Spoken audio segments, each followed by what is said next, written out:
país, bienvenido una vez más a Opinión Pública. En el día de hoy y con mucho placer y honor tendremos en Opinión Pública a dos distinguidas damas de la sociedad cultural dominicana. Me refiero a Lidia Martínez de Macarrulla, autora del libro Enriquillo, guerrillero americano, y la licenciada Verónica Ascensión, quien viene a Opinión Pública para hablarnos del proyecto Nación, tras los restos de Enriquillo, que trata como meta rescatar la figura histórica del líder indígena de nuestra nación. Esto y más después de la pausa. Para sentirse bien y ir a sus compromisos sociales, visite siempre al mejor salón de esta capital, Salón Marcia Burger Center. Está en la Rómulo Betancourt, esquina Caonabo, y para mayor información puede llamar a su teléfono 809-482-3239.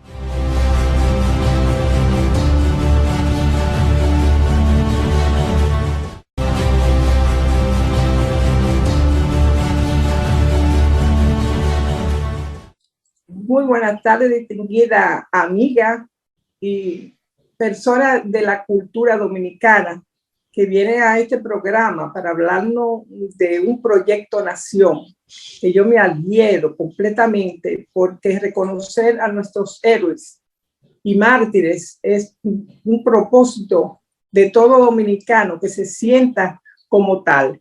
Y me gustaría, como ustedes son la promotora de este proyecto, que digo yo anteriormente, ¿por qué no se le ha ocurrido a historiadores, a gobierno, a políticos, y solamente de una mujer o unas mujeres que tengan la sensibilidad de ustedes han podido hacer y llevar a cabo esto que va a ser un éxito para toda la nación? Me refiero a los restos de Enriquillo y que será el rescate de su histórica memoria para todos los dominicanos. Doña Lida, me gustaría empezar por usted.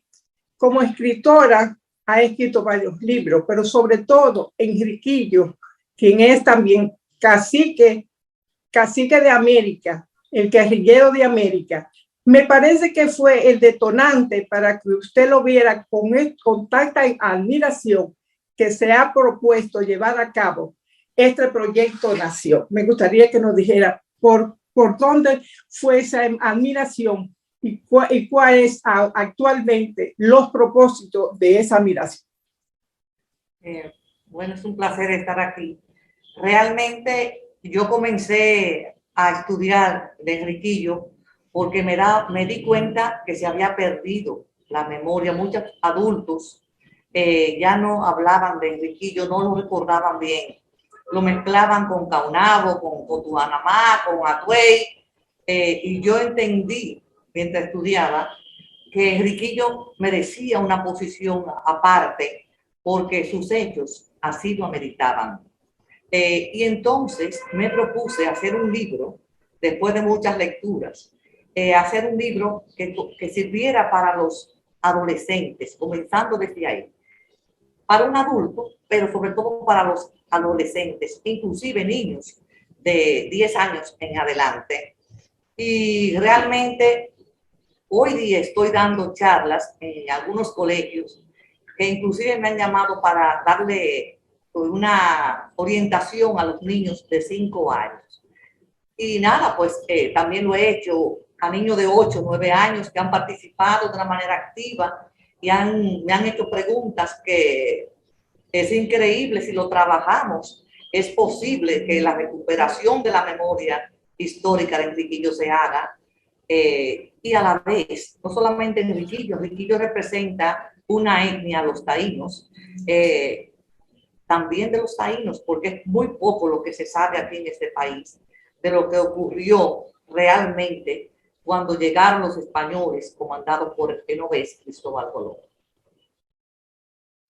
Y yo creo que tiene una magnífica compañera, es una gestora exitosa, Verónica Ascensión, que está a su lado. Me gustaría que nos dijera, Verónica, ¿qué te movió aceptar este trabajo y este proyecto nació.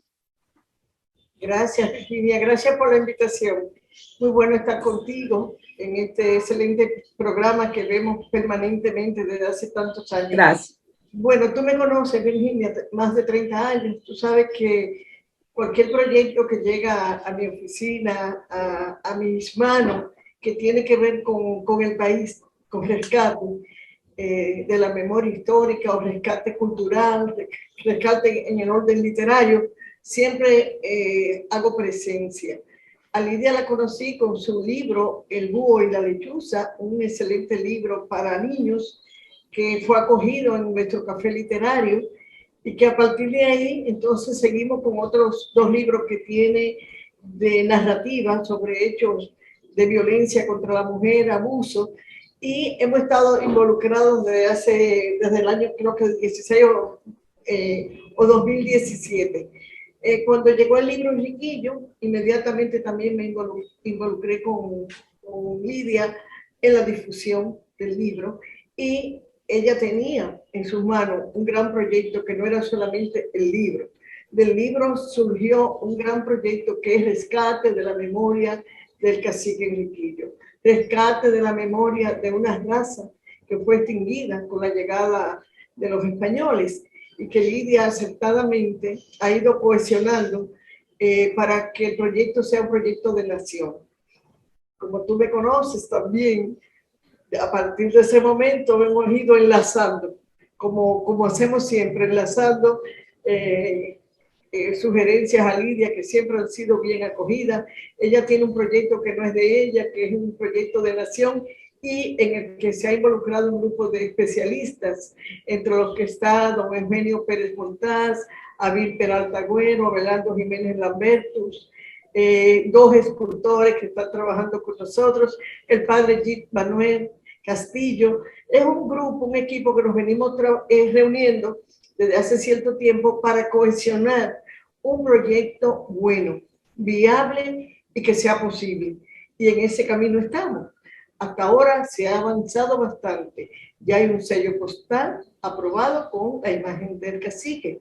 Ya visitamos el Banco Central para una moneda conmemorativa a Enriquillo.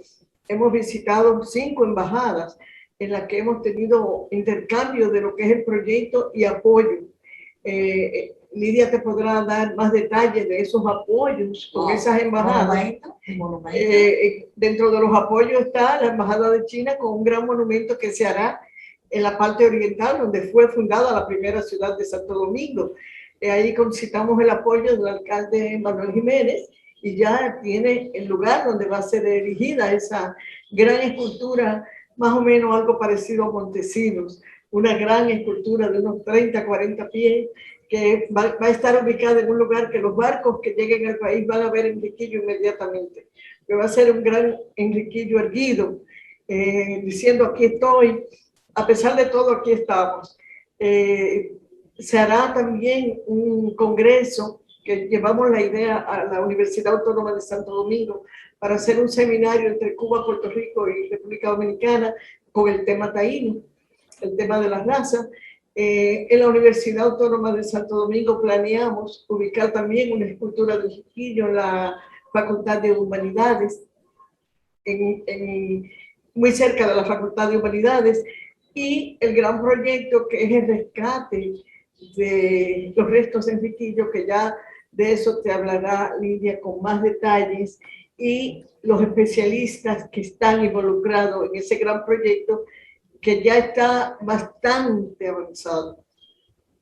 Yelida, me gustaría que nos dijera, porque yo creo que la educación dominicana no honra mucho a nuestros euros y quizás en esos pensum no está registrado lo que era la grandeza de Enriquillo. ¿Usted ha visto los libros de texto? Porque usted me dice que hay un paquito de Enriquillo para hacerlo más fácil para ahí está, para los alumnos. ¿Qué ha encontrado usted en la historia dominicana y sobre todo en los textos escolares sobre la historia dominicana que hable de Enriquillo? Yo recuerdo En mi época, el libro de Manuel de Jesús Galván, que realmente no es historia, es una novela histórica y como tal tiene muchos elementos ficticios, porque eso es lo que le da categoría de novela, pero a la vez encuentro que hay también muchos elementos verdaderos que yo he podido confirmar con mi búsqueda en el archivo de Indias.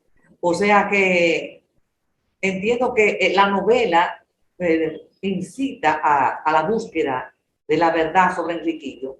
Desde luego, hay opiniones diferentes, la gente capta las cosas diferentes, pero yo en mi búsqueda lo que he encontrado es positivo y a favor de Enriquillo, y entiendo que esas son las cosas que hay que dar a conocer. Que lo acusan, que al final, cuando su acuerdo, él entregó unos negros a Francisco de Barrio Nuevo, el capitán español con el que hizo el acuerdo.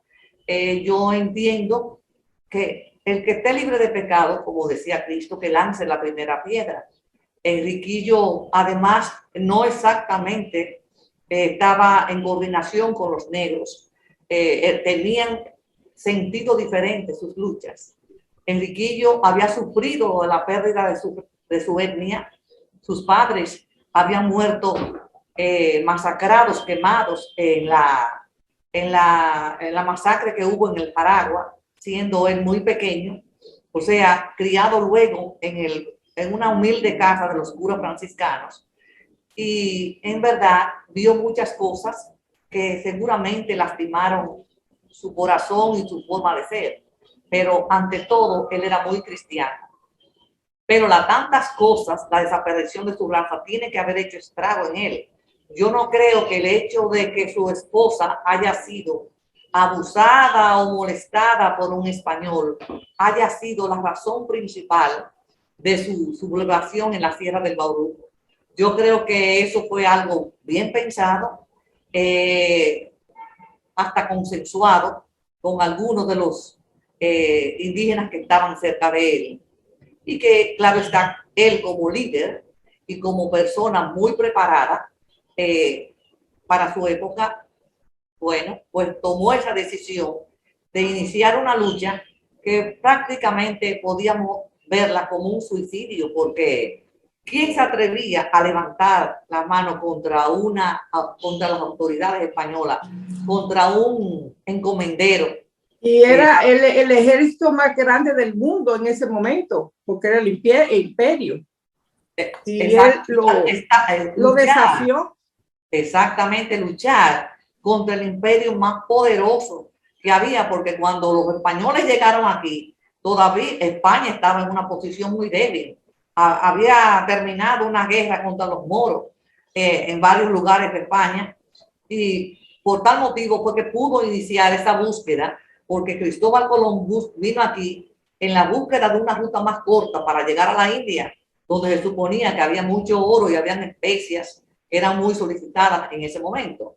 Se encuentra a mitad del camino, parece, porque él cogió hacia el este del Atlántico una ruta diferente, a ver si era más corta, pero llevaba 2 meses y 9 días navegando, y ya la tripulación se le estaba sublevando cuando se vio esa luz que lo llevó a la isla Bahamas, a la isla de Guananí, como lo llamaban sus aborígenes, que luego cambió por San Salvador, porque la situación después en que se encontraban las primeras, en que se encontraban después de 1 mes y pico de navegación, al encontrar esa población donde podían inclusive abastecerse, fue muy agradable para ellos.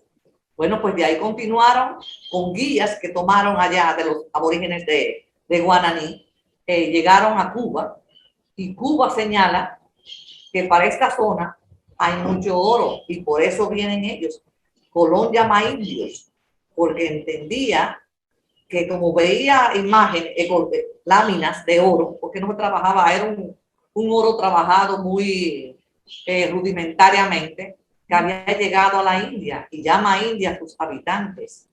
Entonces, mientras aquí le sale Guacanagareque con muchas frutas, se quita su corona y se le entrega a Colón. Colón veía la oportunidad de utilizar esta gente tan mansa con una sonrisa tan bondadosa para ser vendido como esclavo e inclusive explotarlo en el trabajo. Ellos le llevaron frutas, el casabe, que era el pan que ellos hacían de la yuca.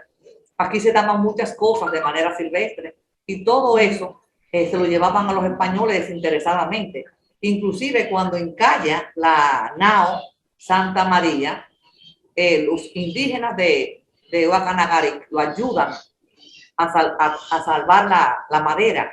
Y con esa madera, Cristóbal Colón lo que crea aquí, la primera fundación que hubo en la isla, en el Nuevo Mundo, fue la Fortaleza de la Navidad, llamada así porque habían llegado un 5 de diciembre a la isla de Santo Domingo, a la isla de Quisqueya, como le llamaban los aborígenes, o bohíos.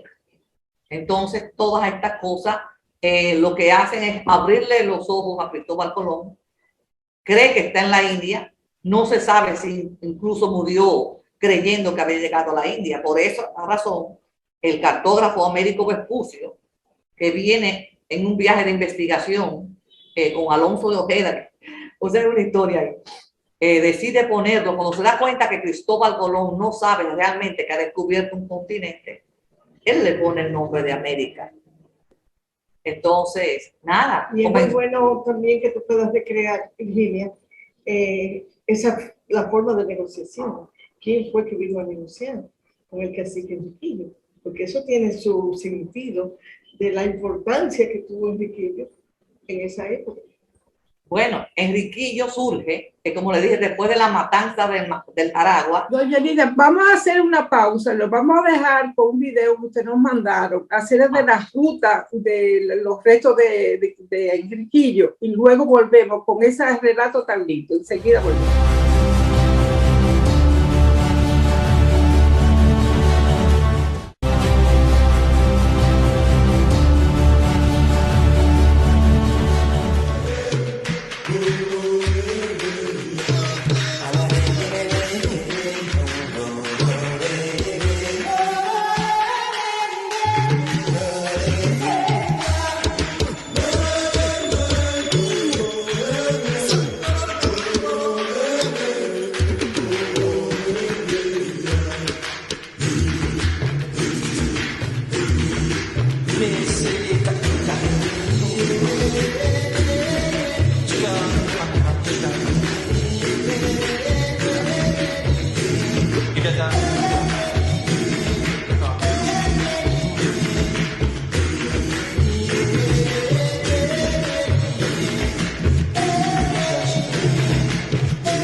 Doña Lidia, diga cómo fue ese acuerdo con Berro Nuevo y Enriquillo. ¿Qué pasó ahí? Bueno, como le estuve explicando fuera de cámara, sí, realmente Enriquillo creció en el convento de los curas franciscanos. Sí. Era muy católico, era un indígena muy preparado, o sea, dentro de igualó a los españoles que estaban en ese momento aquí en la isla, y trabajando con Andrés de Valenzuela, un rico hacendado. Él trabajaba como capataz. Hubo un momento de confusión donde aparentemente la esposa Mencía, eso puede ser una anécdota también, fue maltratada, se le faltó respeto, supuestamente Enriquillo puso varias querellas, tanto en San Juan de la Maguana como en la Real Audiencia de Santo Domingo. No tuvo ningún favor, ningún reconocimiento de sus reclamos, y eso le hizo ver a él que realmente no había leyes que favorecieran a su etnia. De esa manera, Enriquillo toma la decisión de sublevarse, utilizando las hostilidades que ofrecía las montañas del Bauruco, que él conocía bastante bien.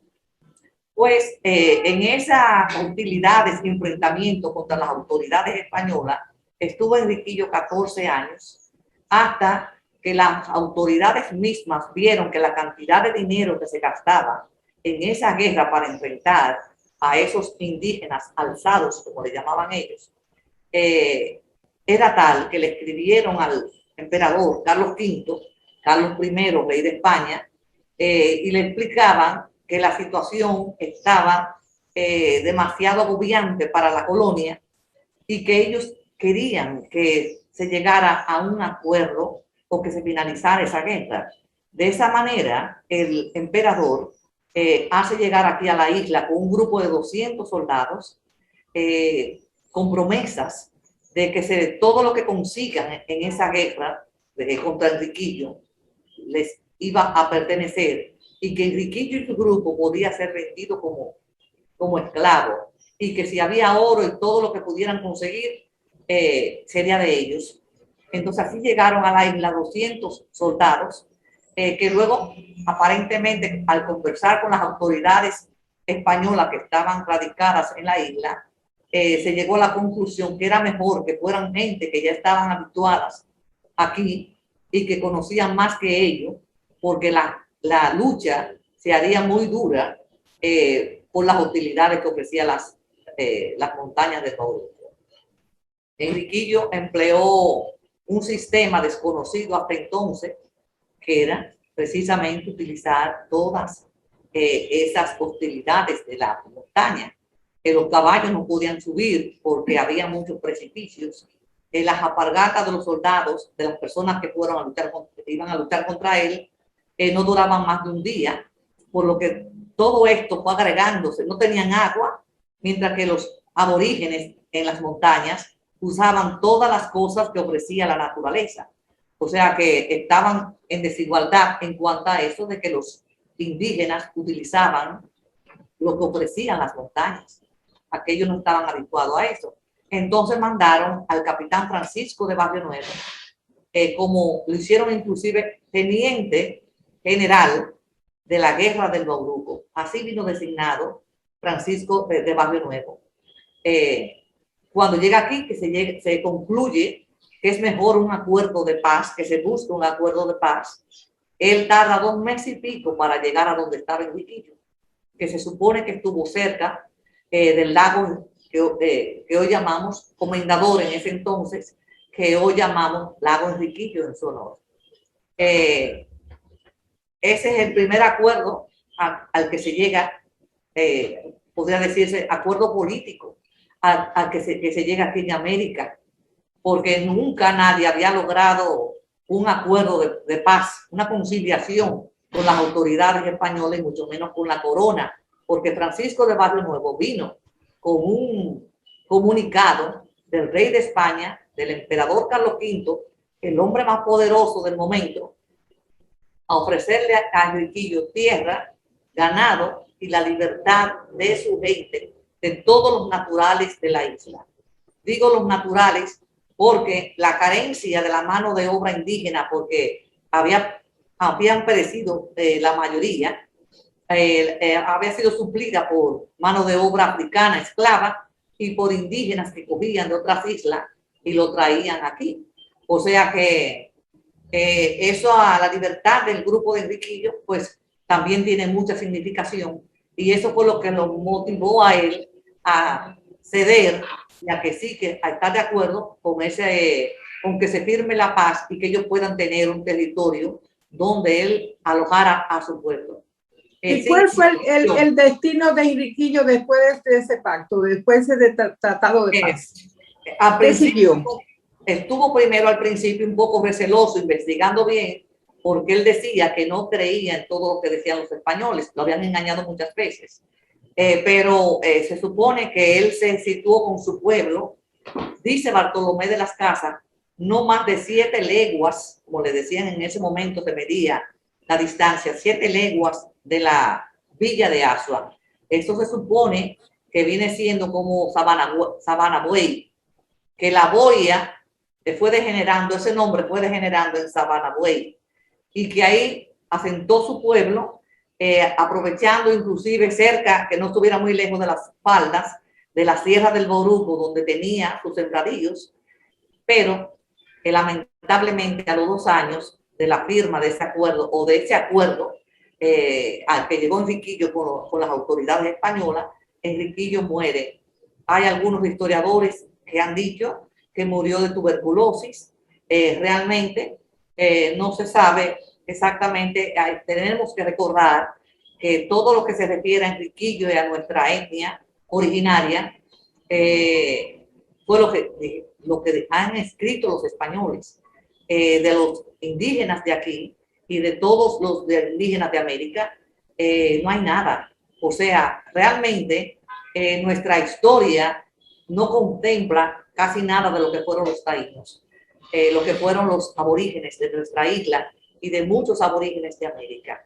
Inclusive hoy día se está reclamando en diferentes sitios, inclusive Brasil, los mismos cubanos, dicen que fuimos borrados en los libros, pero que realmente ellos tienen todavía una pequeña población aborigen.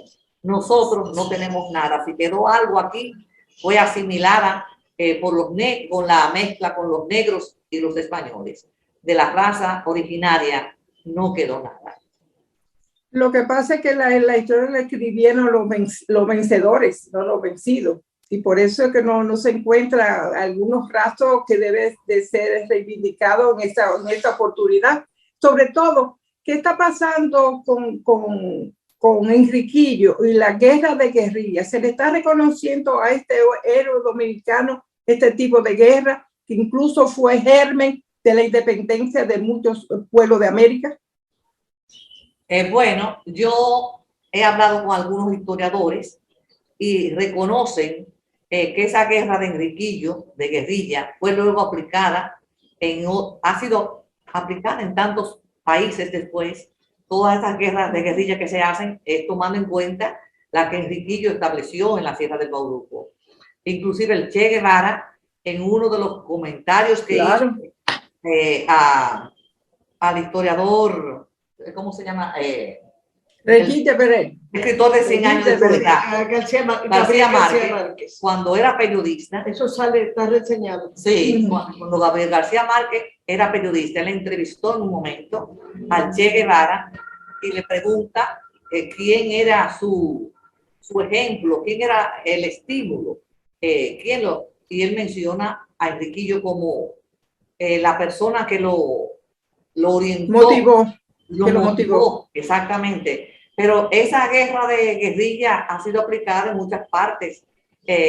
Inclusive cuando Napoleón atacó Rusia en el año 1812, que si uno lee un poco de eso, se da cuenta que la guerra que desarrollaron los rusos para defenderse de ese ejército imperial de 600.000 soldados que llevó Napoleón a Rusia, fue aprovechando las hostilidades del invierno que había en Rusia, que era muy fuerte, y entonces aprovechando Rusia logró vencer ese ejército tan fuerte, tan poderoso que tenía Napoleón Bonaparte. Eran estrategias.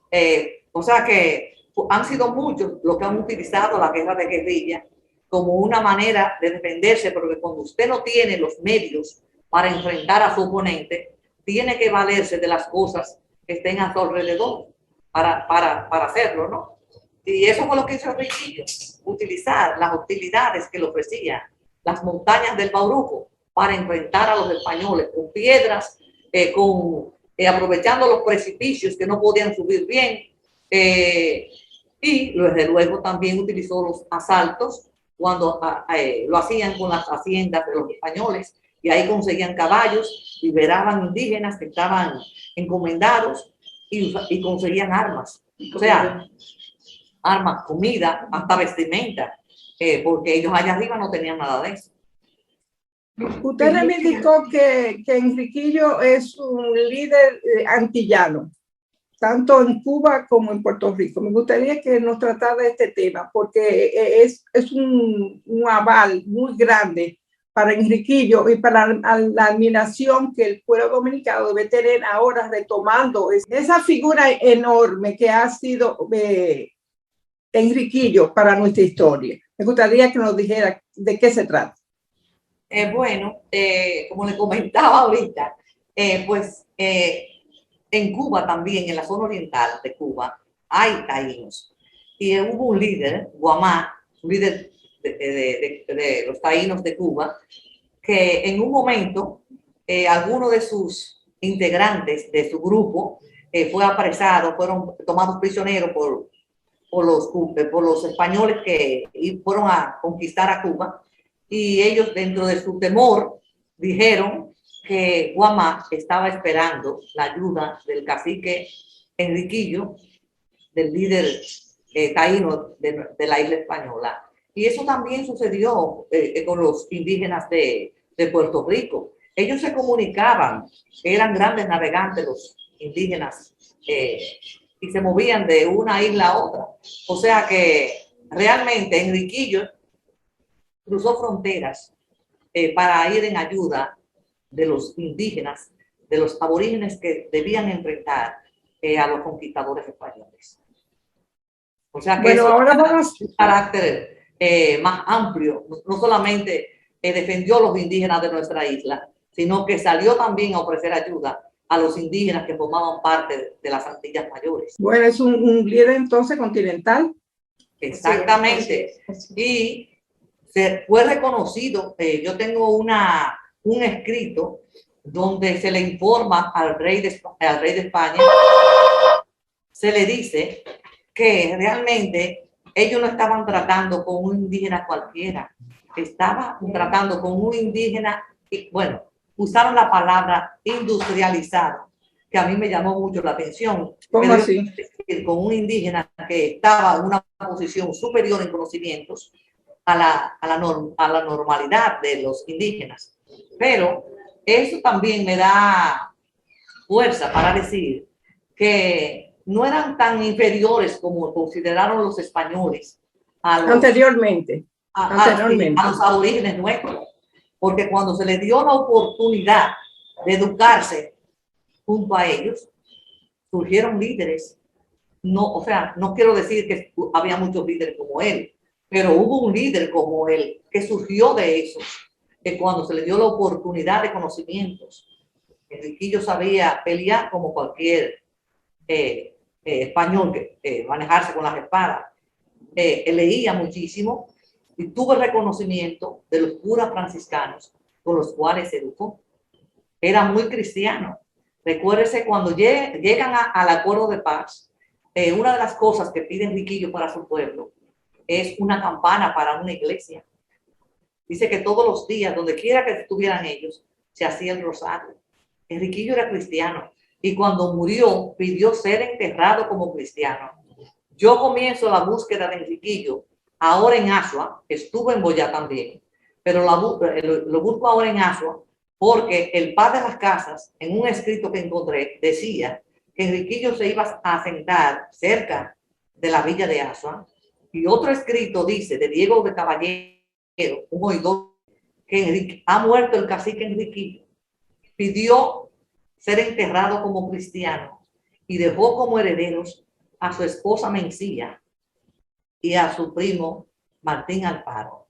Ese hecho también señalado ahí de que dejó como heredero a su esposa Mencía desmiente a algunos historiadores que han dicho que Mencía se fue con el rico español donde Enriquillo estaba encomendado. O sea, hay muchas cosas que tenemos que seguir investigando, pero yo entiendo que poco a poco reuniremos los detalles, las informaciones necesarias para sacar a la luz la etnia taína, los aborígenes que ocupaban, tenían espacio en nuestra isla, Quisqueya, Bohío, como se le llamara, pero nada, nosotros formamos parte de ellos, nuestra identidad viene de ahí y tenemos que sacarla a relucir y relucirla con orgullo, porque hubo un indígena que enfrentó a los españoles por 14 años y logró firmar o llegar a un acuerdo de paz, afectándole su libertad y dándole un espacio dentro de lo que ha sido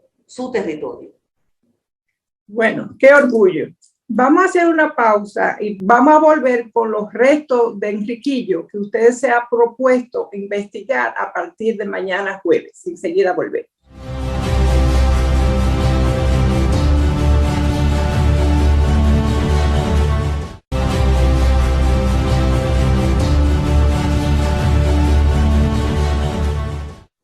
Verónica, vamos a hacer un paréntesis ahora de lo que ha faltado, de las visitas que han hecho ustedes para el apoyo de este proyecto Nación. Dígame qué es lo que ha faltado.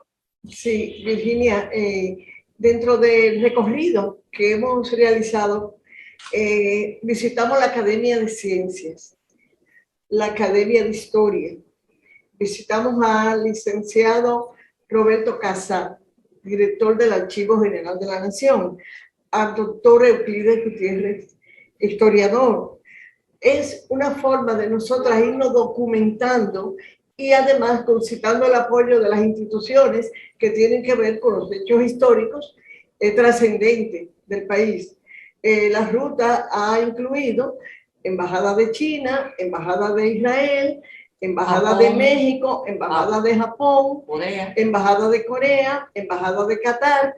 Es decir, un recorrido donde hemos ido conversando con embajadores que vienen de países donde se ha trabajado el rescate de figuras importantes de sus países como una forma de intercambiar ideas. Ha sido una experiencia maravillosa. Hemos recibido bastante apoyo de cada una de las visitas que hemos realizado. Eso quería informarlo porque es un trabajo de investigación.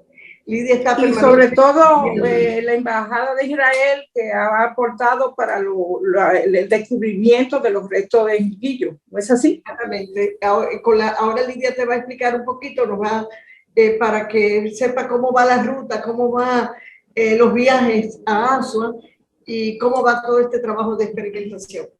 Doña Nieves, sé que tienen ustedes ya una casa con arqueólogos y que van de una vez a comenzar a desenterrar lo que presumen serían los restos de Enriquillo. Háblame de esta tarea tan enorme. Sí, bueno, mañana, Dios mediante, iniciamos los trabajos de excavación. Ya tenemos los puntos donde supuestamente hay osamentas. 3 puntos y mañana iniciamos esperando que realmente si se cumplió lo que decía el oidor Diego de Caballero, Enriquillo haya sido enterrado en esa iglesia Las Mercedes, que hoy lo que queda son ruinas. La verdad es que el trabajo somos optimistas porque la verdad es que nos lleva un sentimiento esperanzador, pero hemos recibido noticias de parte de algunos historiadores que me recuerdan que hubo un terremoto que derrumbó esa iglesia y que después de ese terremoto hubo un maremoto. Pero otros me dicen, no creemos que haya movido tan profundamente con fuerza como para que si Enriquillo estaba enterrado ahí, se haya llevado esa osamenta. O sea, estamos esperanzados. Yo creo que la esperanza es lo que nunca debemos perder. Y si no aparece ahí, lo seguiremos buscando en otros sitios. Pero Enriquillo definitivamente debe aparecer por haber hecho lo que hizo. Nosotros tenemos que tener un lugar especial para rendirle honores a esa persona que en ese momento y con tantas cosas negativas a su alrededor, que no lo beneficiaban en nada a ellos, haya tomado la decisión, vamos a enfrentarlo de la manera que podemos. Y Dios tiene que entender y ayudarnos a sacar adelante lo poco que queda de nuestra raza. Yo entiendo que tuvo que haber un pensamiento parecido cuando él decidió tomar las tierras del Bauruco y arriesgarse. Era algo tan difícil, pero lo hizo. Entonces, nosotros mañana comenzamos tenemos marcadas ya las coordenadas que vamos a trabajar, tenemos ya los excavadores que van a iniciar el trabajo, tenemos casa ya lista, un equipo completo de 12 personas, aparte de nosotros, porque yo siempre ando con doña Verónica, que está siempre incidiendo, buscando datos, detalles para ayudar en el proyecto. Es la gestora cultural más exitosa del país. Sí, tengo también a Abel Peralta, que nos ayuda mucho, al antropólogo Abelardo Jiménez Lambertus, que es el único antropólogo forense que tiene el país. Está Francoste, arqueólogos, hay un grupo de gente, escultores, que están sacando una imagen de Enriquillo que sea utilizada en el sello, en moneda, en las esculturas que se harán, porque tenemos diferentes sitios donde vamos a poner una escultura que tenga los rasgos lo más posible cercanos a lo que debieron haber sido nuestros aborígenes.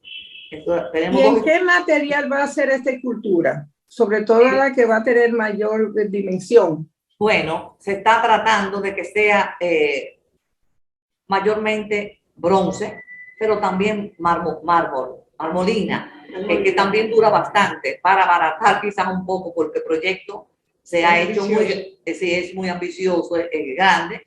Queremos también hacer un museo dentro de ese monumento de Enriquillo, un museo taíno. El país no tiene todavía hoy día un museo taíno del Estado, que todos los que hay son privados, y nosotros creemos que... Bueno, parte hay en el Museo del Hombre. El Museo del Hombre. En el Museo del Hombre hay parte de los taínos. Bueno, pero que en parte los coleccionistas privados tienen más mayores piezas. Sí, sí, son custodios de esa arqueología que debe pertenecer a todos los dominicanos. O sea, estamos conscientes de eso, pero mientras tanto, ellos han custodiado y valoran esa arqueología nuestra, que debería ser tan abundante como para crear un turismo cultural donde podamos presentar todas estas cosas que nuestros taínos, nuestros aborígenes hicieron. Yo creo que de época realmente debemos tener muchas, porque nuestra isla fue habitada, según la arqueología, en nuestra isla tenía gente 14.000 años antes de que llegaran los españoles aquí. O sea que nuestra arqueología debe ser abundante, pero hay que trabajarla y gracias a Dios tenemos un grupo de personas que han invertido y tienen esos museos privados, pero que un día pueden ser de todos los dominicanos, porque ellos pueden llevar sus piezas si se hace en un museo taíno de la nación. O sea que yo entiendo que gracias a Dios ellos conservan estas piezas que han encontrado, y nosotros tenemos mucho material que seguir buscando. La arqueología tiene que trabajarse más todavía, y en un futuro nuestra nación podrá tener un turismo cultural indígena. O sea que yo entiendo que puede ser así. Señorita, usted fue a Sevilla a investigar al archivo de India. Me gustaría saber si usted encontró datos suficientes de Enriquillo que no fueran lo que se encuentra en República Dominicana para aportar con estos datos sobre la trascendencia de este cacique. Bueno, yo realmente estoy haciendo una colección de las pequeñas informaciones que aparecen en el archivo de India. Que ahí, por eso muchos historiadores tendrán que valorar la figura de Enriquillo y lo que fue la guerra del Bauruco, lo que significó para las autoridades españolas. No fue una simple guerrita, fue una guerra que duró 14 años y que implicó que las autoridades españolas, que la isla tuviera que poner impuestos a las cosas más importantes para ellos, la alimentación. Inclusive los mercaderes tenían que pagar un impuesto para ellos poder suplir las necesidades para enfrentar la guerra del Bauruco. O sea que yo entiendo que eso le da significación suficiente para que entendamos que lo que hizo Enriquillo no fue una simple guerrita, fue una guerra que sentó precedentes y que motivó a otros líderes indígenas a enfrentar. Ya vieron a través de Enriquillo que se podía enfrentar esa barrera psicológica que existía. Se rompió con Enriquillo, porque Enriquillo lo enfrentó por 14 años y motivó después guerras para que los mismos esclavos que habían traído de África se sublevaran y pidieran su libertad. Yo le voy a dejar un minuto para, medio minuto para las dos, para que no haga una exhortación al pueblo de lo intrínseco que es esta campaña que ustedes tienen de rescatar a Enriquillo y sobre todo llevarlo a donde debe de estar, en el altar de la patria. Gracias, Virginia. Nosotros necesitamos la colaboración de oficinas gubernamentales y empresas privadas. Estamos tocando puertas. Lo que queremos es llevar el mensaje de que este es un proyecto que no es personal, este es un proyecto de nación. Lo que aparezca, lo que podamos encontrar en el camino, todo será un legado para el país. Fíjate, este libro que Lidia escribió fue convertido en un libro, en un paquito para niños. ¿Por qué en un paquito? Porque es de más fácil lectura. Mi hermano Augusto Ascensión, que es historiador y economista, lo convirtió en esto. Y Lidia pudo lograr hacer 5,000 libritos. Esperamos hacer 1 millón de libritos de esto para que todos los niños dominicanos conozcan de manera fácil quién fue el cacique Enriquillo y qué fue esa época que debemos recordar y tener con un respeto permanente de nación. Señora Lidia, en la exhortación. Bueno, yo entiendo que Enriquillo, me he encontrado con el obstáculo o con el conocimiento, vamos a decirlo así, porque intenté que Enriquillo fuera llevado al Panteón Nacional, donde entiendo deben estar los prohombres de nuestra isla, de nuestro país, pero realmente el Panteón Nacional fue creado para los héroes que surgieron después de la República. Además, la grandiosidad de Enriquillo amerita un lugar donde él esté quizás solo o quizás en compañía de los otros héroes taínos que hicieron frente desde la llegada de Cristóbal Colón a la isla, que no tuvieron tiempo de desarrollar una ofensiva de tanto tiempo como la que hizo Enriquillo, pero que sí tuvieron la intención de enfrentar, como fue Caunabo, la misma reina Anacaona, Atuey, que luego tuvo que salir huyendo hacia Cuba por el acoso y por lo que él veía que estaba pasando con sus indígenas, o sea, Cotubanamá, Cayacoa, todos ellos, Boechío. Tuvimos héroes dentro de nuestra isla, desde luego. Ninguno llegó al tiempo que llegó Enriquillo, de 14 años, ni tuvo la oportunidad de prepararse intelectualmente, si se puede decir así como lo hizo Enriquillo.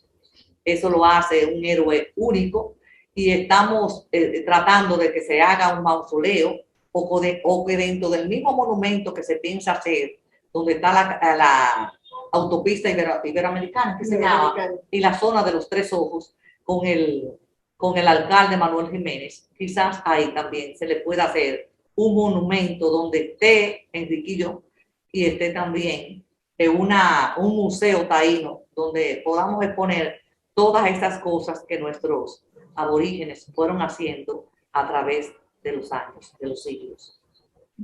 Bueno, el tiempo ha finalizado. Le doy muchas gracias por estar una vez más en este programa, sobre todo a Verónica, que hace mucho que no venía, que a usted, doña Lidia Martínez de Macarrulla, gracias por venir y dejarnos su impronta en este programa que yo creo que va a ser muy valedero, sobre todo al nivel histórico, y rescatar la honra de Enriquillo, que se sublevó por su raza, que nos dio la libertad de esa raza, y que ha sido para mí un verdadero placer tenerlo a ustedes como promotora de este proyecto Nación. Muchas gracias por venir, y a ustedes, amigos, será como siempre el próximo domingo, donde de nuevo yo les encuentro en otra opinión pública. Hasta entonces.